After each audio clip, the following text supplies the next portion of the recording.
సర్కార్ కీలక నిర్ణయం తీసుకుంది. బీసీ రిజర్వేషన్లు, ఎస్సీ వర్గీకరణకు చట్టబద్ధత కల్పించేందుకు మరో ముందడుగు వేసింది. అందుకోసం వచ్చే నెల 1 నుంచి 5వ తేదీ వరకు అసెంబ్లీ ప్రత్యేక సమావేశాలు నిర్వహించాలని నిర్ణయించింది. బీసీ రిజర్వేషన్లు, ఎస్సీ వర్గీకరణపై చట్టబద్ధత కల్పిస్తామని సీఎం రేవంత్ రెడ్డి ఇప్పటికే స్పష్టం చేశారు. అందుకోసం అసెంబ్లీ ప్రత్యేక సమావేశాల్లో 3 వేర్వేరు బిల్లులు ప్రవేశపెట్టేందుకు కసరత్తు చేస్తున్నారు. ఇక ఎస్సీ వర్గీకరణపై ఏకసభ్య కమిషన్ ఇచ్చే తుది నివేదిక ఆధారంగా బిల్లు ప్రవేశపెట్టనుంది.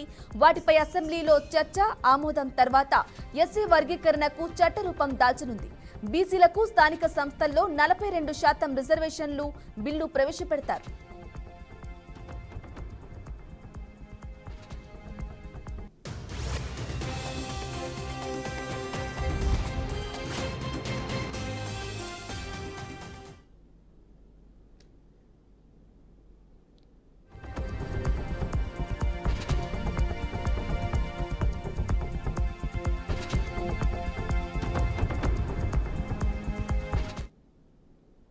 బ్రేకింగ్ న్యూస్ చూస్తున్నాం. తెలంగాణ సర్కార్ కీలక నిర్ణయం తీసుకుంది. బీసీ రిజర్వేషన్లు, ఎస్సీ వర్గీకరణకు చట్టబద్ధత కల్పించేందుకు మరో ముందడుగు వేసింది.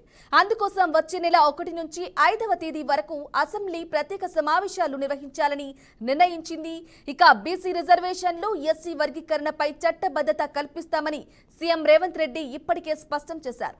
అందుకోసం అసెంబ్లీలో ప్రత్యేక సమావేశాల్లో 3 వేర్వేరు బిల్లులు ప్రవేశపెట్టేందుకు కసరత్తు చేస్తున్నారు. ఎస్సీ వర్గీకరణపై ఏకసభ్య కమిషన్ ఇచ్చే తుది నివేదిక ఆధారంగా బిల్లు ప్రవేశపెట్టనుంది. వాటిపై అసెంబ్లీలో చర్చ, ఆమోదం తర్వాత ఎస్సీ వర్గీకరణకు చట్టరూపం దాల్చనుంది.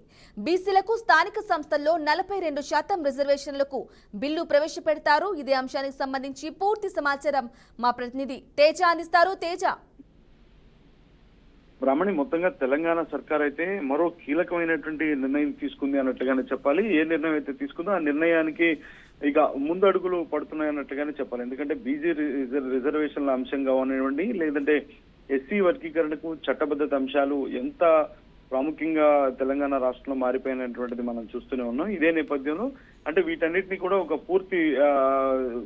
పూర్తిగా వీటన్నిటి పూర్తి చేసే ప్రక్రియను వేగవంతం చేసే విధంగా కూడా తెలంగాణ సర్కార్ అయితే నిర్ణయం తీసుకుంది. మొత్తంగా మార్చి 1వ తేదీ నుంచి మార్చి 5వ తేదీ వరకు కూడా ప్రత్యేక అసెంబ్లీ సమావేశాలు నిర్వహించాలని చెప్పి ఇప్పటికే రాష్ట్ర ప్రభుత్వం భావిస్తున్నట్లుగా తెలుస్తుంది. ఇదే నేపథ్యంలో బీసీ రిజర్వేషన్లకు సంబంధించి అంటే రాబోయే స్థానిక సంస్థల ఎన్నికల్లో 42% రిజర్వేషన్లు ఇవ్వాలనేటువంటి ఆ బిల్లును అయితే మాత్రం అసెంబ్లీలో ప్రవేశపెట్టబోతున్నారు. దీనికి సంబంధించి అంటే విద్యా ఉద్యోగాల్లో కూడా బీసీలకు 42% రిజర్వేషన్లు ప్రతిపాదించాలనేటువంటి ఆలోచనలో కూడా ఆ బిల్లును కూడా ప్రవేశపెట్టాలని చెప్పి ఇటు రాష్ట్ర ప్రభుత్వం భావిస్తున్నటువంటి కాంగ్రెస్ సర్కార్ భావిస్తున్నటువంటి పరిస్థితి.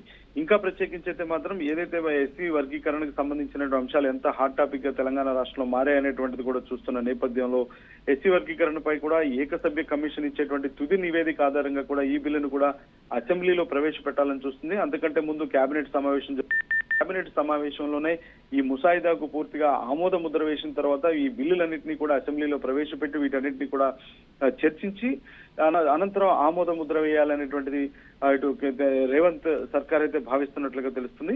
ఇంకా ప్రత్యేకించి అయితే మాత్రం వీటన్నింటి కూడా అంటే రాష్ట్ర ప్రభుత్వంలో అసెంబ్లీలో బిల్లు పాస్ చేసిన తర్వాత వీటన్నిటి కూడా కేంద్ర ఆమోదానికి పంపించబోతున్నట్లుగా కూడా మనం చెప్పొచ్చు. ఇంకా ప్రత్యేకించి అయితే మాత్రం ఇక మార్చి 3వ వారంలో కూడా బడ్జెట్ సమావేశాలు కూడా నిర్వహించాలని చెప్పి రాష్ట్ర ప్రభుత్వం భావిస్తున్న పరిస్థితి ఉంది. మొత్తంగా చివరంకంలో అంటే ఒక 5 రోజుల పాటు అంటే 3వ వారం నుంచి ఒక వారం రోజుల పాటు కనీసం ఈ బడ్జెట్ సమావేశాలు కూడా జరగబోతున్నాయి. ఈ బడ్జెట్ సమావేశాలను కూడా వాటిని కూడా ఉభయ సభలను కూడా ఆమోదించి ఈ బడ్జెట్ ను ప్రవేశపెట్టి ఆమోదించడంతో పాటు సమావేశాల నిర్వహణకు ప్రణాళికలు అనేటువంటిది సిద్ధం చేసుకుని ముందుకు వెళ్లాలని రాష్ట్ర ప్రభుత్వం భావిస్తున్నట్లుగానే మనం చెప్పాలి. Brahmani. Right Teja, thank you for the updates.